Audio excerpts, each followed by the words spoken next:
Laay Mamadou Mactar maa ngi nuyu Sénégal yi di nuyu Cambérène di nuyu waa diaspora bi di nuyu ñi àdduna wërngal këpp ñi ngi fi nga xamante ni moo émission boobu di mbokk yi ñi leen ko tegal saa su nekk di mercredi politique di ci dalal ñi nga xamante ay tànneef lañ mbokk yi wax nañ ne Cambérène 24 di force de l'actualité nekk de télévision bu nga xam ne tànneef la ñu tuddee ko dëkk Seydina Issa Rouhou Laye nekk di borom Cambérène di doomu Seydina Limamou alayhi salaatu wasalaam mbokk yi tey nag buñ ko gisee ñi ngi fi nga xamante ni mooy boo ñëwee ba centre Cambérène ci ginnaaw ñi ko wax président de délégué des quartiers muy Assane Ka doomam la ji mu jural boppam mbokk yi di yëngatu ci politique jaar fu nekk ci ki nga xamante ni moo jiiti réew mi di président de la république moo ko fi nekkal mbokk yi di madame Awa Ka waaye na moo seq ko ki nga xamante ni mooy Estelle Madeline Dekki bi nekk ci actualité politique dëgg na ñëw yéen ci yow mais laata loolu di am nag mbokk yi ñu daw di dal jox Estelle Dekki lii mu def sa présentation dugg ci émission bi Estelle bonjour. Mesdames, Messieurs, bonjour. Bonjour ñi ma bokkal plateau bi di nuyu madame Awa Ka ak bokkam bi mu toogal ñu bokk ak ñoom plateau bi di kontaan lool ci loolu di nuyu téléspectateurs yëpp. merci beaucoup kooku mooy Estelle Dekki mais nag laataa ñi commencé dugg nag ci émission bi dañu joxe suñu invité yi ñu def ci présentation mais nag damay njëkkee ki nga xamante ni mooy madame Rokhaya Niang di nekk doomu nday école Crési madame Awa Ka moom moo ko xam bu baax a baax ay xale la ay ndaw lañ bu ñu nekk ay xale fekkee naa ko moom lay jox mu dal di présenté madame Awa Rokhaya Niang ñu ngi lay déglu nga def présentation présenté ñi Awa Ka. maa ngi leen di nuyu di leen ziar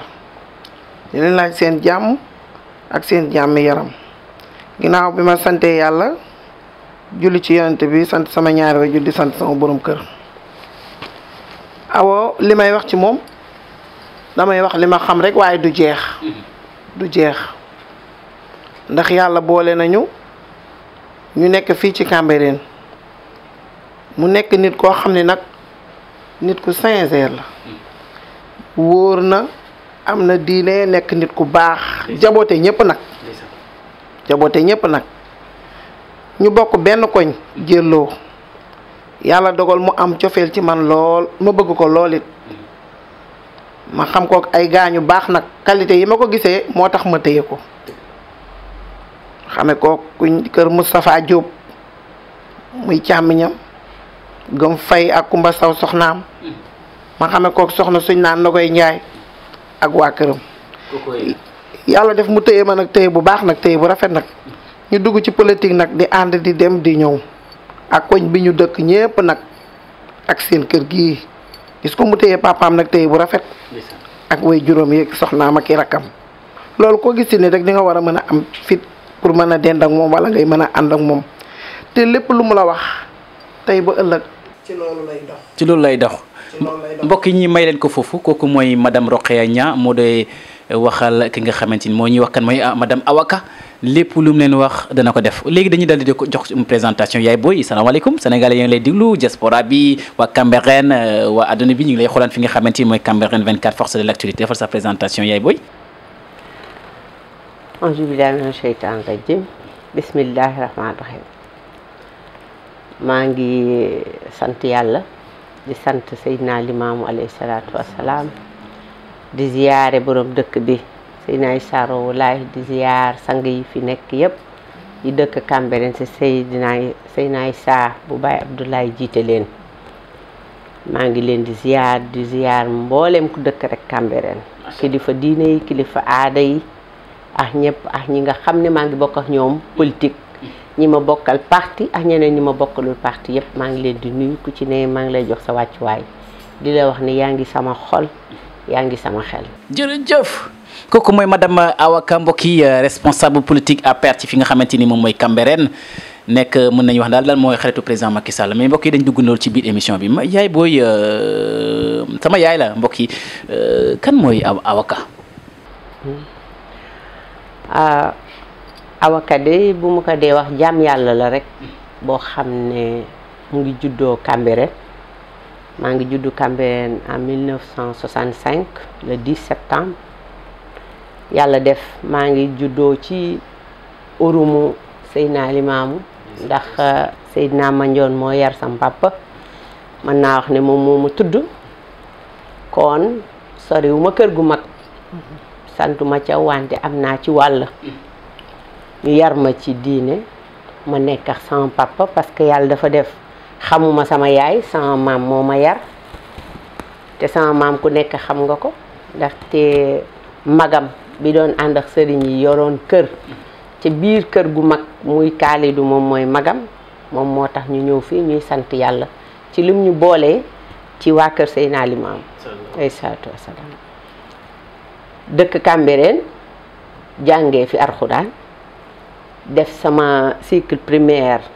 école Thiers la commencé mooy léegi rue Amadou Assane Ndoye ñëw yeggalee si ko fii ci école Seydina Issa dem jàngee école 10 laa def sama cycle secondaire bu ma jàngee naa tamit Carter ndax ci diggante boobu am naa fi doom sëy naa fi am fi doom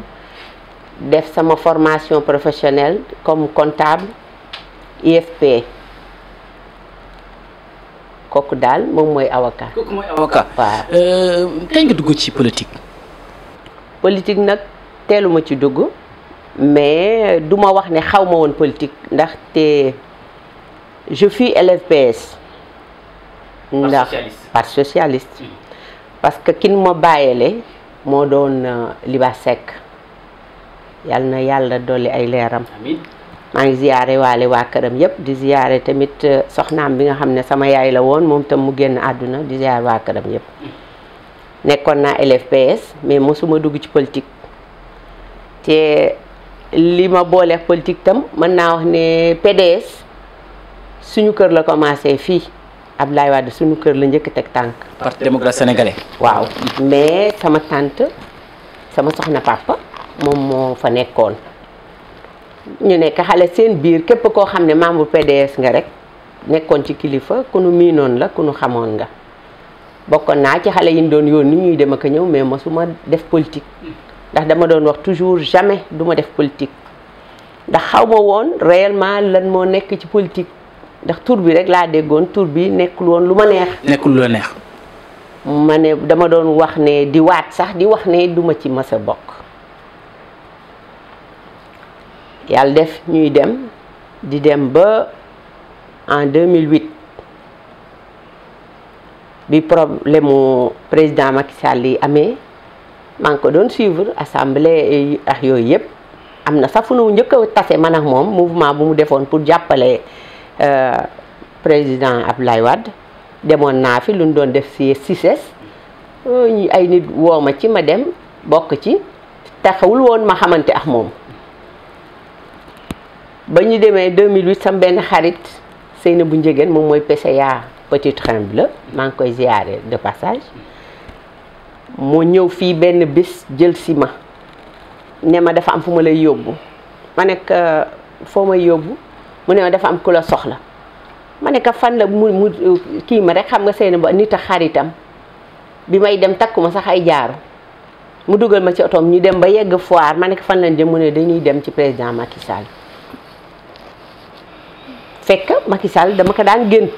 mais dama doon reetaan mais yow man lan moo ma boole kii ba ma koy gént. dinu gént Macky Sall ko. boobu mu ngi nekk premier ministre. ndeysaan. bi ñu demee foofu mu recevoir ñu mu ne ma yow loo bokk ak Assane Ka ma ne ko. moom waaw mu ne ma sam papa la ma ne ko sam papa la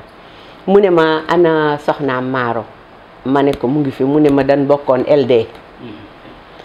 alors mu wax ma. bëgg-bëggam ne ma dama bëgg nga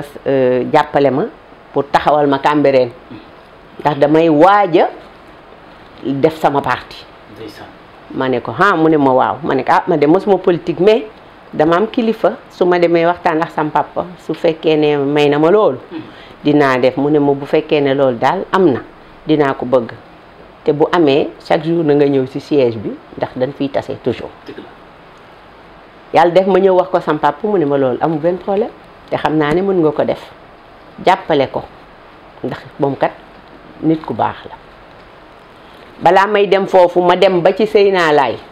parce que Seyna Laay sama sëriñ la te ñun ñoo bokk koñ te mu ngi yëngatu ci politique ma dem ci moom wax ko mu ne ma demal kon am naa woon sama ñaanu waajur am sama ñaanu sëriñ balaa may dem. bala ngay dem def politique nekk ak Macky Sall. ma demee tam ma nekk fa ay nit bari wuñu woon. ma nekk fa est-ce que yaa ngi fàttali yooyu oui. année ban année la woon. 2008. 2008 voilà 2008. ñu nekk fa di am ay rencontre chaque jour ñu ngi gisante ak moom ñu fi nekk léegi kilifa yëpp jaruma koy cité ñoom dinañ ma xam bu ñu déggee lii may wax ñu fay tase lu ñu war a def tamit bu ñu waree cotiser kenn mësuma ci ëppale lu ñu joxe dama koy joxe may dem ak ñëw su ma ñëwul sax ñoom dinañ ñëw ba fii di seet lan moo ma téye yàlla def tam waa Cambérène jàpp ci. am ñeneen ñoo xam ne ñëw nañ ci bokk bi ñu ñëwee bokk cam ñun ñëpp ñu ànd di liggéey loolu daal moo ma dugal ci politique. loolu daal moo dugal ci politique. ndax man bu ma nee waaw rek. waaw dama naan waaw. day waaw su ma nee déedéet tam. déedéet. gis nañ ne mbokk yi Macky Sall fal na ko fi chargé de mission dañ ci ñëw Esther Dekil man ndax am nga laaj boo koy laaj. waaw madame Awaka comme ni ko Elmat waxee. nekkoon nga fi chargé de mission président de la République fii ci Cambérène yan réalisation ngeen jot a def bi nga nekkee chargé de mission fii nii. waaw jërëjëf Estelle sa question bi am na solo ma préciser tam maa ngi nekk toujours chargé de mission maa ngi nekk ci cabinet président muy honneur ak privilège bu mu def. parce que ce n'est pas donné à tout le monde di dugg palais di génn nu mu la neexee te kenn du la laaj kon fonk nit mënul weesu nit ki jël la teg la ci wetam ndax ci cabinet laa bokk bu loolu passé réalisation yu ñu def du réalisation boo xam ne chargé de mission moo ko def réalisation boo xam ne responsable politique moo ko def la ndax bu fekkee ne affaire financement jigéen ñi la am na ci lu bari luñ def loo xam ne dañu canaliser jigéen ñi defaral leen ay projet financé ko ñu dem ñu jox leen xaalis parce que man aw ma xaalis bu ma leen di jox mais am na ay institution yu fi nekk yoo xam ne pour financer la activité femmes yi ñu dem foofu ñu jox leen xaalis pour ñu liggéey. am na fi tam ay subvention yoo xam ne jot nañ ko fi yoo xam ne ñu ngi ciy remercier première dame di ci remercier madame Ndeye Saly Diop Dieng ndax ñoom ñoo ñu ko joxoon mu doon ay subvention yoo xam ne dañ ko distribuer femme Cambérène yi seen association seen calebasse yi mu nekkoon lu am impact bu rëy ci fii loo xam ne tamit réalisé nañ ko fi foog naa ne Elmat duma bàyyi ci loolu def nañ fi ay cours de vacances gratuits yoo xam ne moom moo ko initié woon bi ma woowee man tam lu ma ci mën ma def ko ci lu jëm ci social tamit maa ngi ci ndax balaa may def politique dama daan dimbale nit yi lu jëm ci ASC yi suñ ma waxee suñ ma sollicité wala ma dégg ni ñu ngi ci dara lu ma mën dama ko ciy def ci appel bi moom loolu kenn mënul wax sa affaire appel bi parce que ndaxte ñun amuñu lu dul appel lépp lu nu mën a def lu jëm ci social li ci gën a rëy ci appel la mais li nga xam ne au quotidien la mooy li nit mën na feebar soxla ndimbal nga wan ko fu muy jaar soo amulee nga wax ko ni muy def nga accompagner ko ba ñu dimbale ko ci mu faju su amee ordonnance su dee yor nga jox ko bu kiyul tam nga seet nooy def même bu fekkee da ngay leb sax comme ñun ñooy politique yi nga xam ne dañuy leb rek dem ci pharmacie bi leb joxe ndax loolu moom mooy sunu rôle dans la vie quotidienne, sunu rôle ci politique, parce que politique dama foog ne pour defar sa dëkk la te bu fekkee ne ay nit da nga nekk ak ñoom nga nekkoon ci ñoom ci jàmm ak salaam ñu xam la bëgg la dugal la seen biir, ndax Cambérène bu leen fàtte ne famille la. Cambérène benn famille la ñëpp ñoo bokk. man pour man képp ku yeewoo Cambérène rek man ak yow ñun ñoo bokk ndey ak baay moo tax ku ci am soxla nu ma ko mënee rek dinaa ko. merci beaucoup. kon jàpp nañ ni ku jege population Cambérène nga donc yow yan rapport nga am ak membre Benno Bokk Yaakaar yi ginnaaw ba Benno Bokk Yaakaar moo boole njaboote APR fii. voilà rapport yi ñu am mooy yàlla dafa def ma nekk seen plénipotentiaire su fekkee ne ñun dañoo nekk Cambérène am na yeneen parti politique yoo xam dañu ñëw bokk Benno Bokk Yaakaar li ñu mën a def ak ñoom mooy lépp lu ñuy def ak lu ñuy wax ñoom dañuy teew lu am ñu ne leen lii la parce que ku nekk xam nga ne politique bu léegi bokkul ak bu njëkk ndax léegi moyens yi dafa limité lépp lu am nag dañ koy teg ñëpp gisandoo ko ñu waxandoo suñuy xalaat parce que man sama xalaat rek bokkul man sax en général du ma wax sama xalaat dama leen di bàyyi ñoom lu ñu décider rek ma nangu parce que gis naa ne ñoom ñëpp ku ci nekk ànd bi daf la ñor duma ci contredire kenn duma ci njëkk a wax kenn mais lu nu wax ma appuyer loolu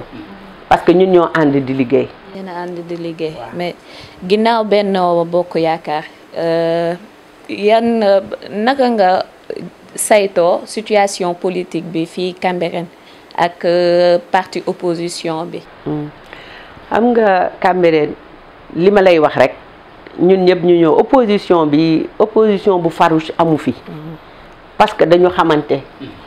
foo axaree rek la ñu xam te ku ci ne xam nga ne lu jëmale dëkk bi kanam rek moom moo tax ngay dox ndax bu ma demee ci yeneen localités yi dama gis ne ñoo xam ne dañu nekk opposition ak ki nekk fii beneen au pouvoir dañuy nekk ay nit yoo xam duñ jegeyoo duñ laalee mais ñun fii loolu ñemewuñ ko sax ndax tey jii ki gën a tuuti ci sëriñ yi bu gisee nit muy def loo xam ne man bokk sëriñ bi gën a tuuti bu ma waxee bàyyi lii ngay def tey ma bàyyi ko ndax nag politique la mais diine dafa nekk loo xam ne moom moo sax ci Cambérène diine moo ñu jiital li nu boole moo gën a foor loolu moo tax animosité amu fi dara amu fi dañuy saytante di dugg seen siège yi ñuy tooñante donc loolu daal amu fi. ñu dolli sant yàlla ginnaaw ba Cambérène amee ay kilifa yoo xamante ni li ñuy saytu ci yeneen gox yi maanaam parti au pouvoir ak opposition ñu nekk ci jogante bu tar bu metti loolu amul fii Cambérène. waaw may jàll ci beneen question mooy ndax yow yan mbébét côté politique moom nga am ci Cambérène ñu ngi jëm ci élection municipale janvier 2022 ndax yow xalaat nga samp sa ndënd. waaw li nga laaj lu am solo la parce que la question est d'actualité xam nga dañu bokk parti politique donc dafa am discipline parti boo xam ne dañu ko laaj même bu fekkee ne da nga bëgg am na ñoo xam ne am nañ ci plein droit pour wax ne bëgg nañu feeñal seen bopp fësal seen bopp ndax gis nañ ñeneen ñi ñu ngi koy fësal waaye ñun dañ na waxoon ne nanu xaar ba ñu waxtaan ci suñu biir ba génnee ki nga xam ne moom la ñu war a jiital. donc discipline de parti boobu moom moo tax man duma ci mën a wax dara duma ci mën a prononcé wu waaw. ñu lay jaajëfal ci tontu yu leer yi. kàddu yi rafet na di la ñaanal fii ci li nga bëgg ci Cambérène ak sa mbëbët ci Cambérène yàlla mottali ko. mbokk yi kooku mooy Estelle Madeleine Decky moo doon jëflante ki nga xamante ni madame Awa Ka nekk suñu invité spécial ci Mercredi Politique. dañuy dal di joxaat rek ki nga xamante ni moom mooy ku koy témoigner mooy madame Rokhaya Niang bi nga xamante ni doomu ndeyam la yow ma ndax lii madame Awa Ka wax ci loolu ci politique ma ndax loo ci yokk. mooy li mu wax rek. mooy li ma la wax rek amul tànki ginnaaw tànki kanam la am. te lépp lu mu la wax rek loolu ma ngi cay dox te loolu lay dëggal. aba loolu mooy ambition loolu mooy idée nekk na nit koo xam ne lépp lu nekk ci moom rek loolu la lay wax. bu nee damay def lii loolu lay def su nee defuma lii génn na ci du def loolu. bu la nee waaw nee na la waaw bu la nee déet nee na la déet. moom lekket yi muy demee lekket yi ñuy wax ne noonu dafa am ay lekket yu muy def lekket yi lu muy tëddee. lekket yi leen di may ay xaalis wala mu demee loolu. lekket yi mooy comme lekket yi ñu fi joxoon xaalis fële rek loolu mat na léegi war na mat léegi 1 an et demi yooyu. moom la woon fële ca biir Cambérène. dëgg la lekket yi maanaam ku am tuur ñi am lekket ñi am lii rek ñu jox ñu xaalis lekket gu nekk ñu joxe fa lii lekket gu nekk ñu joxe fa lii loolu lañ defoon. dëgg la kii mbokki Cambérène 24 forces de l'actualité ñi ngi xamante ni mooy madame Awa Ka nekk responsable politique bu APR nekk chargé de mission du président de la République mbokk yi ba léegi mu ngi nekk loolu la Macky Sall def ci wetu Macky Sall la nekk ñi ñëwaat yow yaay boo la ma tax Macky Sall nangu teg tànkam ci dëkk bi di Cambérène. nanguwul teg tànkam ci dëkk. waaw parce que gisuñ ko Macky Sall ñëw Cambérène. waaw feneen Macky Sall demul fenn. Macky Sall dem na Medina Baye. Macky Sall dem na Touba. voilà xam nga Cambérène fi nga xam ne foofu la xalif bi nekk foofu la président Macky Sall war a dem mais xalif bi mu ngi Yoff. mu ngi Yoff. wala moo tax yéen ngeen nekk mu defal kër gan yi ci Cambérène lu tax. fan la mu bëgg na ko. mais kër gan ñi fan lañ koy def amuñu espace. buñ ko def moo tax ñu def Cambérène. li ci nekk mooy xam nga yaa ngi may laaj loo xam ne foog naa ne du priorité wu Cambérène je crois bien que priorité wu Cambérène mooy affaire u découpage parce que Cambérène mairie bi amul benn ressource.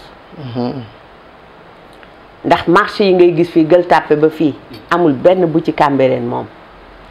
te pourtant ci suufu Cambérène la ñu nekk. loolu ci découpage 96 bi la. waaw mais dañ ci mosoon waxtaan ak président de la République mu ne moom mënul nangu ñooñu ñuy jox mais mën na waxtaan ak ñoom ñu teg ko ci table bi am luñ ciy jox Cambérène. d'accord. kon loolu la ñuy xaar. bon loolu mooy priorité bi. mooy priorité bi. d'accord. leneen li mooy sunu tali bi. pont bii ñuy def VDN prolongé bi ndax Cambérène fi mu nekk nii kenn noo yeetul kenn mënatul dem kenn mënatul ñëw war na ñu ci dimbale leneen li tam dañ koy remercier ndax nag président Macky Sall bari na lu mu def Cambérène. mais deful stade xale yi amuñu stade. ah kay. ana stade bi. stade bi yoo xamuloo ne def nañu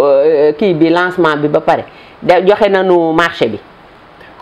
ba pare. ah bon ah oui. loolu neex na. loolu neex na leneen li gën a am solo lu mu def fii moom mooy assainissement parce que Cambérène assainissement bi ñu jox waru ko woon am c'était pour les villes. loolu dëgg la. mais moom daf ko def parce que dafa xam problème mu Cambérène. mais pareegul. dina pare loo gis rek dañ koy commencer dañuy ñaan kay ñu accélérer yëf yi parce que bi ñu ko déggee ba léegi ndax Cambérène suñu demee ba tàqali ko ak ay foos rek sant yàlla te moom am na mébét bi ka yegg na ka yeggul moom maye bi la man mais du moom mooy dem di liggéey li nu mën a def mooy di ko fàttali ne liggéey bi yeex na dafa yeex pour ñu gaaw nabar boobu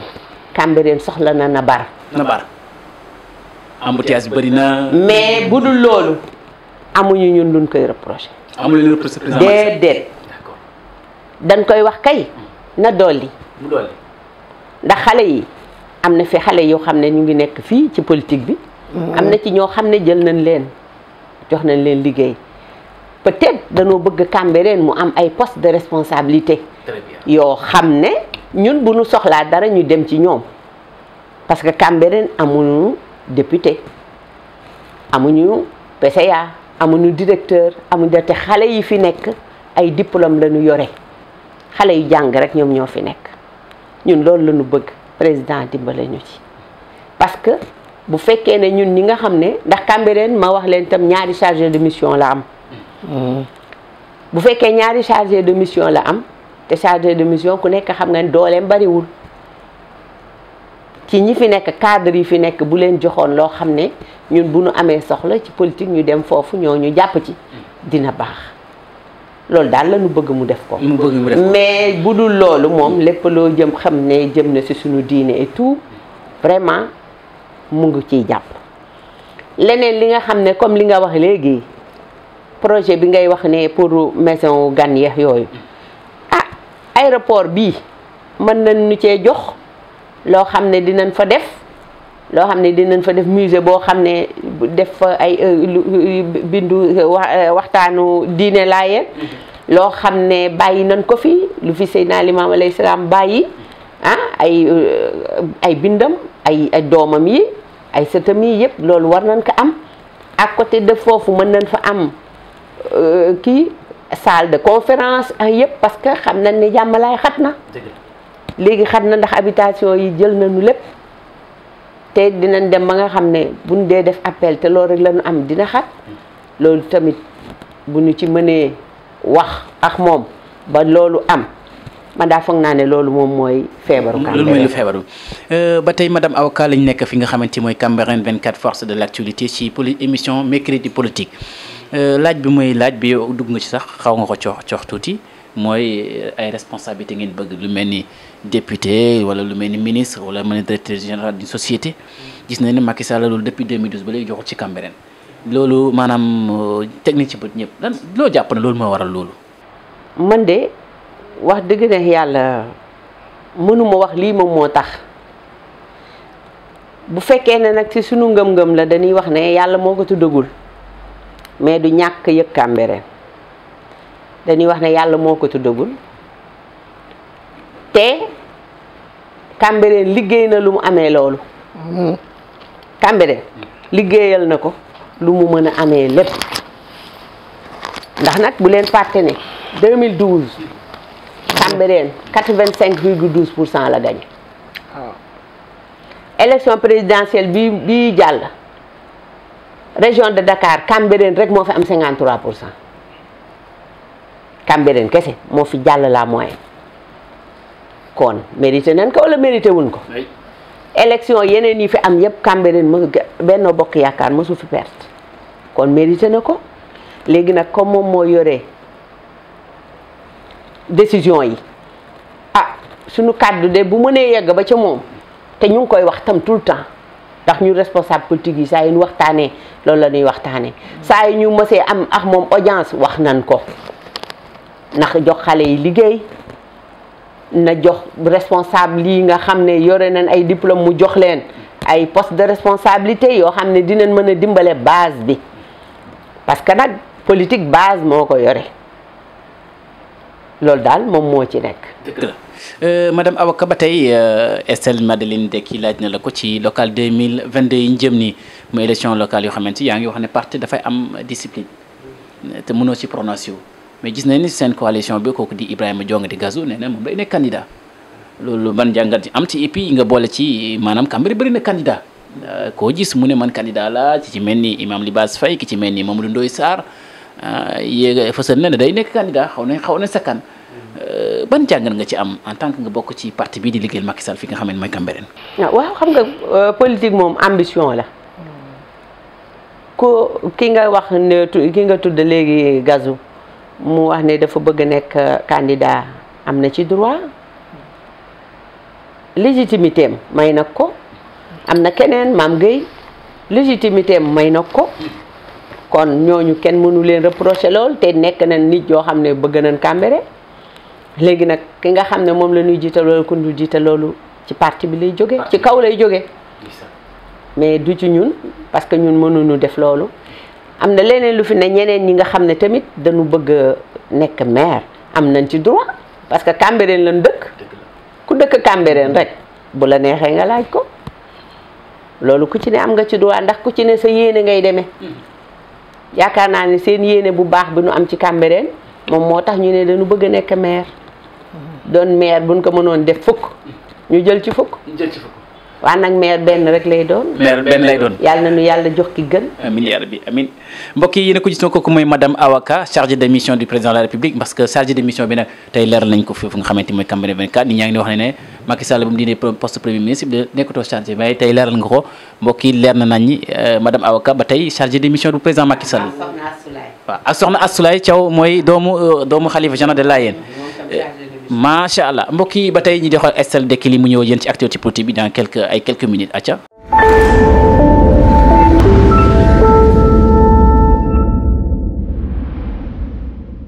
Estelle lan moo xew ci réew mi ci politique. Focus sur l'actualité politique, le CRD sur l'inscription de la présentation de la carte d'identité. Macky Sall a exclu les primo-votants et favorisé l'enrôlement de ses partisans, dit-il. La condition de la présentation de la carte d'identité biométrique pour s'inscrire sur les listes électorales est une exclusion des jeunes. C'est la réaction du Congrès de la Renaissance démocratique qui accuse le président Macky Sall de vouloir favoriser l'enrôlement de ses partisans. Ousmane Sonko pointe du doigt le président Macky Sall, le leader de PASTEF, lors d'un point de presse organisé hier, vendredi 30 juillet, contesté la place de leader en Afrique dont se targue le gouvernement en matière. Kilifeu de Y'en a marre, kilifeu activiste dans de beaux draps. Après l'apparition d'une vidéo qui fait le tour des sites internet et réseaux sociaux sur les images où l'on y voit recevoir une liasse de billets qui serait destinée à l'obtention de visas diplomatiques, une scène filmée par son ami du nom de Thierno qui cherchait un visa pour son enfant et sa femme qui devraient voyager au plus tard le 16 juillet dernier. Il aurait remis à Kilifeu la somme de 4 millions de francs CFA. Alors Kilifeu doit se prononcer et il doit des explications au peuple sénégalais. Voilà ce qui fait les actualités phares de politique. La suite sur cambérène24.com avec Estelle Madeline Deki. Maman ñi di waat ci li nga xamante ni moom mooy tey mercredi politique santé moom ci Macky Sall lan la defal Cambérène ci santé. li mu defal santé xam nga hôpital bi xam nga ne plateau bi relevé nañ ko. centre bi. ndax Abdoulaye Diouf Sarr mii nekk ministre de la santé du toog sax 1 mois yi mu ñëwul fii Cambérène te moom dafa bokk tam ci Cambérène lu bari amu fi woon léegi Cambérène soo amee ay analyse dañ lay defal ay rajo am na fi hospitalisation yi ku nekk gis nga nu mu changé. te docteur Diop mi fi nekk na koo xam ne c'est un technicien boo xam ne ku ne da nga koy wër donc santé Cambérène Macky Sall lu mu ci war a def yëpp mu ngi ko ciy def en plus de ça am na loo xam ne sax nit du ko mën a wax waa kenn mënu ko wax ci télé mais bu du woon président Macky Sall ñuy liggéey ci santé bi duñu laal. D'accord. kenn du leen fay. ndax buñ la waxee millions yi mu fiy dugal par weer. te nag bu leen fàtte ne acte 3. de la décentralisation. mairie bu nekk da nga war a jël en charge. say employé mais sunu mairie bi mënu ko jël. lu tax déggu leen ñu grève loolu jeex na fi. kooku Macky Sall ko dindi. moo ko dindi. leneen li Cambérène 2 dispensaire bi nu fa def moom daf ko bëggoon def ak xaalisu boppam. am benn ONG bu ñëw ne dafay tabax benn dispensaire. poste de santé bi mu ne leen yóbbu leen ko Cambérène. mais amul équipement poste de santé bi ñu ngi jooy ay matériel. bi ñu ne waaw mais loo gis ci benn lay bu commencé ndax Cambérène 2 dañu commencé woon am boru location lu ëpp 4 millions président Macky Sall génnee ko jox ñu dem fay ko teg ko ci loxo Mbaye Ndiaye jour boobu ñu ngi ko recevoir buntu kër Issa Sow Cambérène 2 ñu fay ko boobu la waxee ni dinañ def foofu ñu ñëw def lancement bi ci 9 mois lañ ko tabax waaw 9 équipement dina ñëw xam nga Ndar xëy sotti waa nit ñi dañuy bëgg lii ñëw tey jii rek léegi lépp sotti mënta ne mënta ne yàlla mi ñuy bind sax daf ñuy def ñu nekk liir ñuy raam di jóg di jàng dox ba mu yàgg ñu daw waaw te Cambérène rek du Sénégal déedéet sant Cambérène madame Awa Ka mu ngi wax ne Macky Sall bon donc moo ko defar léegi dañuy ñëw ci beneen point bi bu nga xamante ni xanaa loolu doo leen ci félicité président Macky Sall téo bi as Cambérène ba léegi mu ngi assainir te li Ndiaga Mbaye bi jaxasoon an inondation bu nawet bi jotee nit ñi di nekk di wut di ket di dimbale ñi sinistré looy wax ci loolu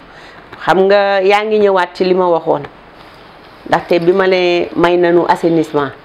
loo xam ne te gratuitement lañu ko may loolu tey jii bu yeggoon problème yooyu dafay jeex moom dafa dem fi problème bi xóote mu ne daf koy fajee foofu parce que bu leen fàtte ne inondation yi fi amoon tuyau bi ñu tojoon fële moom moo ñëwoon fii di régler problème yi ba loolu daf ñu doon wax ne loolu daf ko traumatisé bu déggee Cambérène rek xelam dafay dem ci xeex bi amoon ndax affaire ndox mi donc bu mu jëlee réew mi loolu la njëkk a def loolu la wax ne moom bis bu amee opportunité pour assainir Cambérène daf koy def te bis bu mu ko njëkkee am loolu la ko def assainissement boobu tey jii ñii liggéey kay la ñu war a wax mais moom li mu mën ay milliards la ci def may ko Cambérène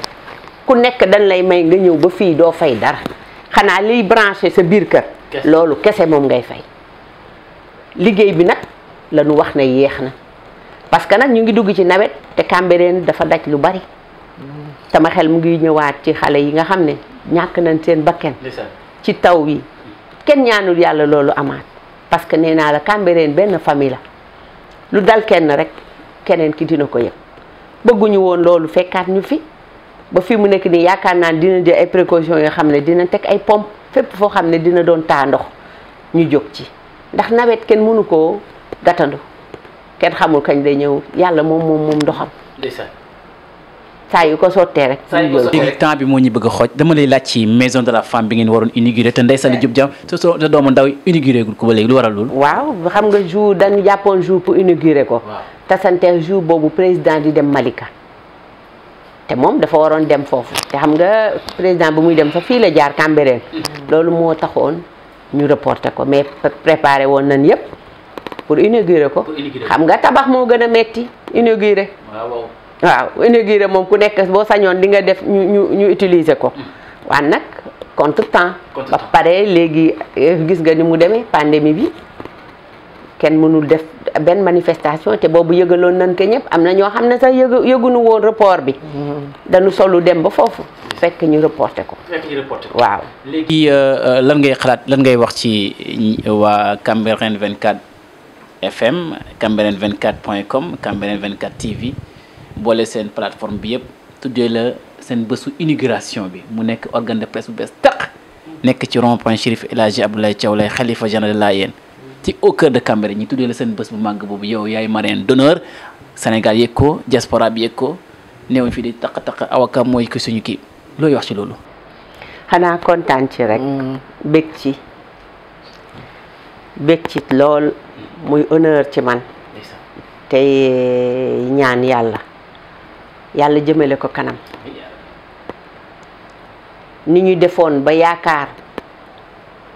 ba tuddee ma ko yàlla na lépp leer ndaxte sama xol bi rafet na ci lool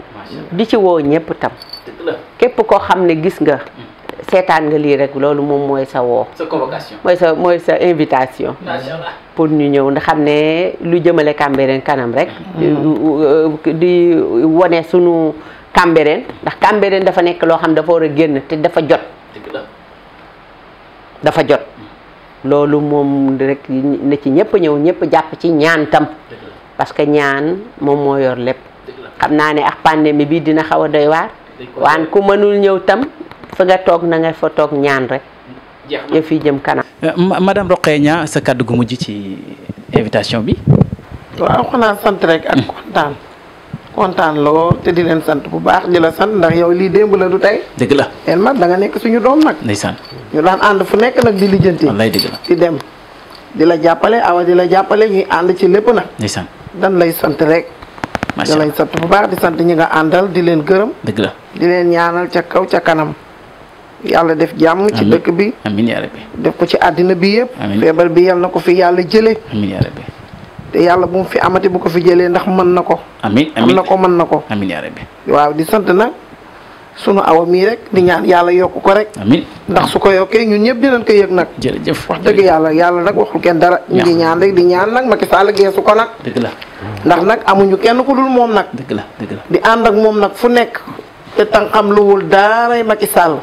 tànqam luwul daaray Macky Sall de. ndeysaan. kon nag Macky Sall na ko geesu ndax bu ko geesoo dinañu geesu. macha allah. na ko geesu. jërëjëf. wallaahi moom ci li may wax. macha allah yaay booy sa kàddu bi nga ko tëjee mooy lan ngay baaxee Baye Chérif El Hadji Abdoulaye Thiaw Laye bi nekk actuel xalifa général nga tëjee ko kàddu gu mujj ñu dal di tëj émission bi. waaw Elmat dafa am loo ma laajoon léegi xam nga parti politique boo ci dee laaj nit ki si ay xaritam dafa xaw a doy waar xam nga am na ñu ma tudd. nga dagg ma. te dama ci am kenn koo xam ne muy madame Mbacke. Fa Binta Ndiaye. num ma dooleelee ci sama politique mënuma ko expliquer nit. waaw dafa rëy daf may dooleel.